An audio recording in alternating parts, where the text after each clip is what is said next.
Ok les gars, bon, euh, on va faire plusieurs choses dans cette petite vidéo qui sera assez courte. Euh, Déjà bon, je voulais vous dire que pour le moment je suis un peu baisé pour les live réactions manga parce que j'ai plus rien pour me filmer.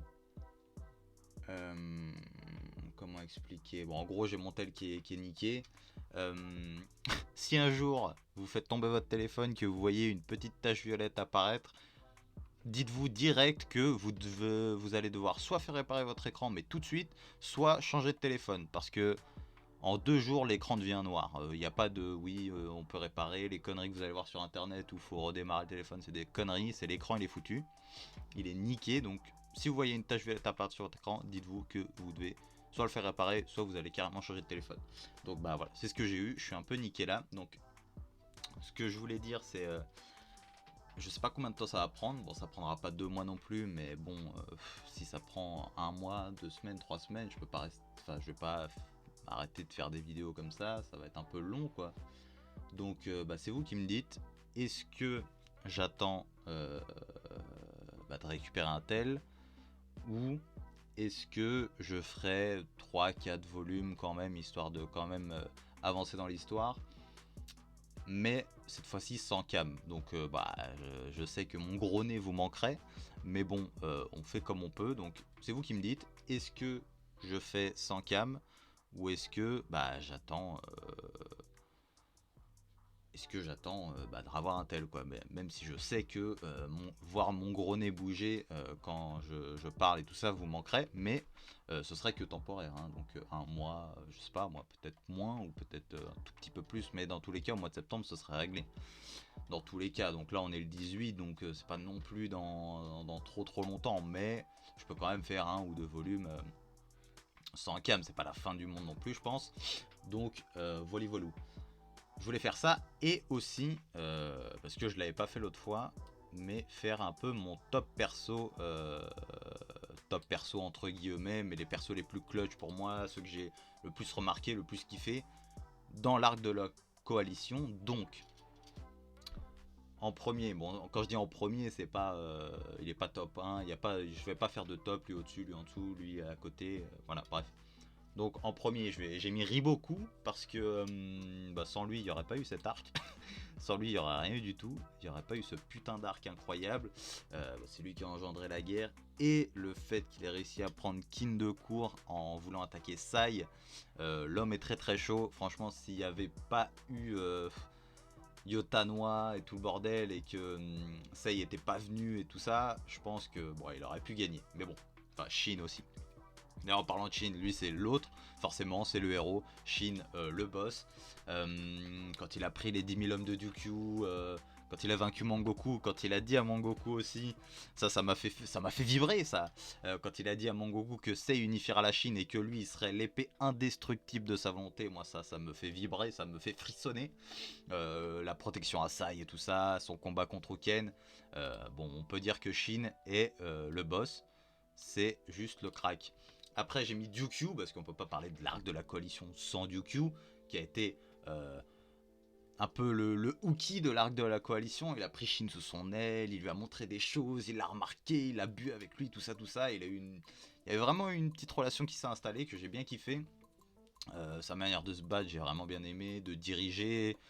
Le truc des généraux instinctifs et tout ça, j'ai bien kiffé. Son combat contre Ken, vraiment lui il va jusqu'au bout, il en a rien à foutre. Mais il doit partir, il part, il a pas peur de mourir, enfin on l'a déjà vu, enfin on l'a bien vu plutôt. Voilà. Et même s'il te tue pas, il va prendre quelque chose avec lui. Donc là il a réussi entre guillemets à lui prendre son bras, même si bon on sait que il va quand même être guéri. Peut-être qu'il va avoir des stigmates de ça, je sais pas, s'il va avoir des petites séquelles à son bras à cause de ça, je sais pas du tout. Donc voilà, j'ai mis Kanki et Hussein, je vais les mettre au même niveau là pour parler parce que c'est vraiment 2 persos qui m'intriguent, que j'arrive pas à cerner du tout.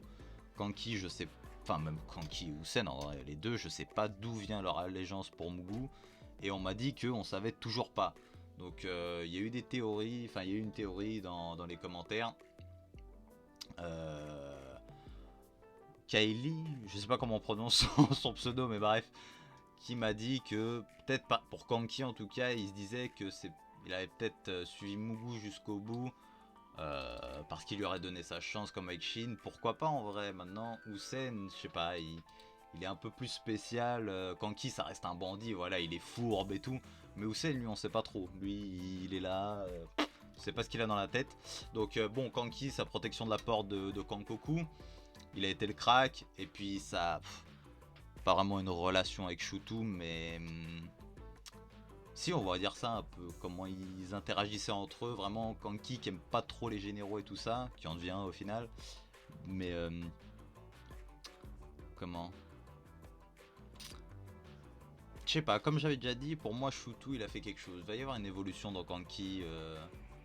Je sais pas, j'ai l'impression. Pour Hussein, bon, sa stratégie contre Ordo, il l'a baisé. Franchement, moi j'ai kiffé de ouf. Hussein, c'est vraiment un crack. Son arrivée aussi à la défense de Kangoku contre la stratégie de Karin. D'ailleurs, Karin, je l'ai mise aussi. Karin, j'ai mise aussi parce que bah voilà, sa stratégie pour aller prendre la porte de Kangoku, son fait de dire ouais, ce jour-là, bon, ça y est. Même si bon, il y a eu Hussein qui a réussi à mettre court au truc. Pour moi, Karin, ça reste un perso assez clutch. Plus que Kanmei et tout, tu vois, pour moi, parce que voilà, Kanmei, bon, c'était le seul qui pouvait rivaliser avec Mubu en termes de puissance, qui était même parfois un petit peu au-dessus de lui. Vraiment, le combat, il était incroyable. Ça casse des os, ça fait ressortir des os du coude, enfin bref, le truc de barbare. Vraiment, c'est des gorilles les deux. C'est le truc des éléphants avec Karin et tout ça. Franchement, moi j'ai bien aimé. Donc Karin, j'ai mise aussi pour le côté de la coalition. Pour moi, ça a été un perso assez clutch, assez intéressant entre guillemets. On va voir ce qu'elle va faire plus tard. Elle est un peu tarée, un peu sadique, mais bon, on l'aime bien quand même. Et bien évidemment, le dernier que j'ai mis, Mubu. J'ai pas mis Yotanoi, mais je sais, vous allez me flageller, me fouetter, m'exécuter en place publique pour ça. Yotanoi, je l'ai pas mise parce qu'on l'a pas assez vue. Donc elle a été clutch, elle a été épique et tout. Sa phrase, c'est l'heure du bain de sang, tout ça, moi, ça me fait vibrer. Mais je l'ai pas mise parce qu'on l'a pas trop vue pendant la guerre, quoi. Elle est arrivée à la fin, quoi, pour sauver Sei, Sai, Shin et tout le bordel. Donc voilà. Donc Mubu, bah, son évolution mentale et tout ça, j'ai bien kiffé. Son combat contre Kanmei qui était un vrai combat de gorille. Et le fait que Mubu, bah, il lâche rien, quoi. Même après que les troupes se retirent, lui, bah, non, non, tu vas où? Reviens ici, petit. Reviens ici. Donc voilà, Mubu, El Krakito, il a même sauvé l'autre, là. L'état de je sais plus quoi, j'ai oublié le nom. Mais en gros, celui qui a trahi la coalition, en gros, bah, il s'est fait sauver le cul par Mubu et son armée, quoi. Donc très bien, très très bien. Voilà. Donc c'est un peu mes perso. Riboku, Shin, Ryukyu, Kanki, Hussein, Karin, Mubu. Je sais que vous allez me flageller peut-être pour certains persos, je ne sais guère, je ne sais guère. Mais pour moi, c'est les persos que j'ai le plus retenu, quoi, t'es le plus clutch.